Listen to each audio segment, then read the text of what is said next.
먼저 특검법상 수사대상 1호인 도이치모터스, 삼부토건 등 자본시장법 위반 사건입니다. 특검 설치에 단초가 된 도이치모터스 주가 조작 사건과 관련하여 다른 공범들이 모두 처벌되는 동안에도 법 밖에서 처벌을 피해왔던 김건희와 이준수의 공모 사실을 새로이 밝혀 이들을 모두 자본시장법 위반 혐의로 구속 기소하였습니다. 김건희가 관여된 것으로 의심되어 온 삼부토건, 웰바이오텍 주가 조작 사건과 관련하여서는 해당 회사 경영진들이 우크라이나 재건 사업을 이용하여 주가 조작을 통해 거액의 부당 이득을 취득한 사실을 밝혀 5명을 구속하는 등 총 16명을 기소하고 이들이 취득한 모든 부당 이득의 자금원과 자금 흐름을 하나하나 끝까지 추적하였습니다. 다만 자금 추적 결과 김건희와의 직접적 관련성은 확인되지 않았으나 김건희와 삼부토건, 웰바이오텍 주가 조작 관련성을 추가 수사할 필요가 있어 구속영장이 기각된 조성옥 전 삼부토건 회장 등에 대하여는 경찰청 국가수사본부로 이첩하였습니다.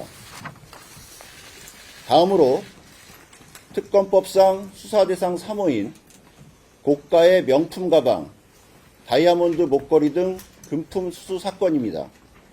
수사 결과 김건희는 2021년 11월 배우자 윤석열이 국민의힘 대통령 선거 후보로 선출된 이후 대통령 당선, 대통령 취임 후에 집중적으로 이봉관 서희건설 회장, 이배용 전 국가교육위원장, 서성빈 드럼돔 회장, 최재형 목사 등으로부터 총 3억 7,725만원 상당의 금품을 수수한 사실이 밝혀졌습니다. 또한 김기현 의원이 당대표로 당선된 이후 그 답례로 배우자와 공모하여 명품 가방을 김건희에게 교부한 사실도 밝혔습니다.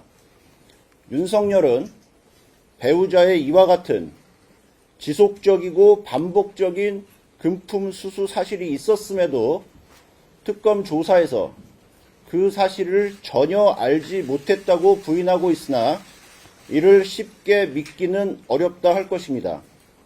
다만 부부라는 특수한 사정을 감안하더라도 윤석열에 대한 조사 지연 등으로 현 단계에서는 윤석열이 이를 알았다고 볼 직접적 증거가 충분치 않다고 판단되어 불가피하게 김건희만을 특가법상 알선수재 혐의를 적용하여 기소하고 윤석열, 김건희의 뇌물수수죄에 대하여는 추가 수사가 필요하다고 보고 경찰청 국가수사본부로 이첩하였습니다.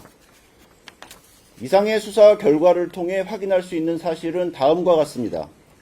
서로 전혀 공통 분모가 없는 다양한 사람들이 대통령이 아닌 김건희를 찾아가 자신이 원하는 바를 청탁하고 금품을 교부하였습니다. 그 결과 이들의 청탁은 김건희에게 청탁한 그대로 실현되었습니다. 대통령의 배우자가 역사책에서나 볼 법한 현대판 매감 매직을 일삼고 국민의 눈길이 미치지 않는 장막 뒤에서 불법적으로 국정에 개입한 사실이 특검 수사 결과 확인되었다 할 것입니다. 특검은 이러한 대통령 배우자의 헌법 질서 파괴 행위를 전혀 예측하지 못한 기존 법률의 한계로 합당한 처벌에 크게 부족함이 있음을 안타깝게 생각합니다. 역사의 과오가 반복되지 않고 죄에 상응하는 마땅한 처벌이 이루어질 수 있도록 청탁금지법상 공직자 등의 대통령 당선인을 포함시키고 대통령 영부인에 대하여도 형사처벌에 있어 공무원 의제 규정을 두어 금품 수수의 경우에는 공직자에 준하여 엄중하게 처벌될 수 있도록 입법적 보완이 검토될 필요가 있다고 생각됩니다. 감사합니다.